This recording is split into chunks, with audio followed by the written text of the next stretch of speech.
வணக்கம் நண்பர்களே. இன்னைக்கு அதாவது 6/6/2025 அன்னைக்கு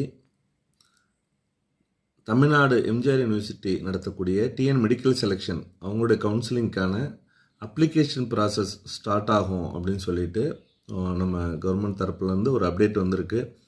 ஆனால் இது இன்னும் அஃபிஷியல் வெப்சைட்டில் இது எதுவுமே வரல. நீங்கள் டிஎன் மெடிக்கல் செலெக்ஷன் வெப்சைட்டுக்குள்ளே போய் பார்த்தீங்கன்னா எல்லாமே பிளாங்காக இருக்கும்.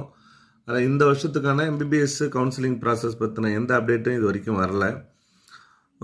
அது இன்றைக்கி 10-11 மணிக்கு மேலே ஓப்பன் ஆகும்.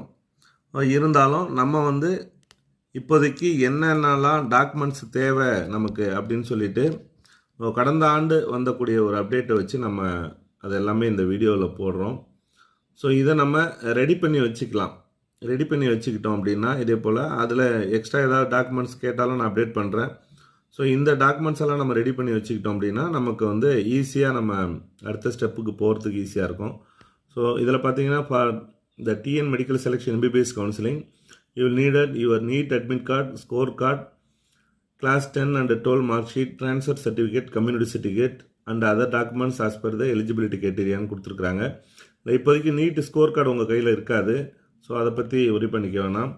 அது போக மீதி இருக்கக்கூடிய டாக்குமெண்ட்ஸ் எல்லாத்தையும் நீங்கள் ரெடி பண்ணிடலாம்.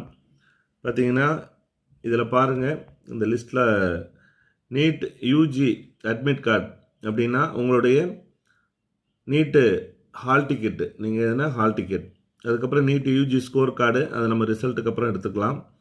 ஸோ கிளாஸ் 10 மார்க் ஷீட்டுங்க, class 11th mark sheet, class 12th mark sheet, transfer certificate, அதுக்கப்புறம் certificate proof of studying class 6 to 12 in Tamil Nadu.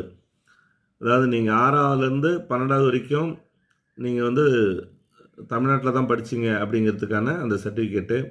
So இது யாருக்கு தேவைப்படும் அப்படின்னா 7.5% இடஒதுக்கீடு கேட்குறவங்களுக்கு இது தேவைப்படும்.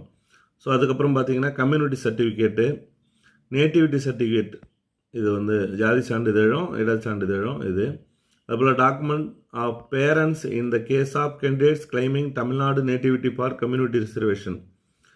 ஒருவேளை நீங்கள் தமிழ்நாட்டில் இருக்கக்கூடிய இந்த ஜாதி ரீதியான இடஒதுக்கீடு நீங்கள் கேட்டீங்க அப்படின்னா அதுக்கு பேரண்ட்டோடைய டாக்குமெண்ட்ஸும் தேவைப்படும். அவங்களுடைய ஆதார் கார்டு, மற்ற டாக்குமெண்ட்ஸு ப்ளஸ் அவங்களுடைய கம்யூனிட்டி சர்டிஃபிகேட்டும் நமக்கு தேவைப்படும். ஸோ அதுதான் அவங்க சொல்லியிருக்கிறாங்க. சரிங்களா? அதே போல் பார்த்தீங்கன்னா ஒருவேளை if a candidate is claiming management quota minority seat, the following documents will be required. நீங்கள் கவர்மெண்ட் கோட்டா கிடைக்கல, அப்போ மேனேஜ்மெண்ட் கோட்டா நம்ம போகிறோம்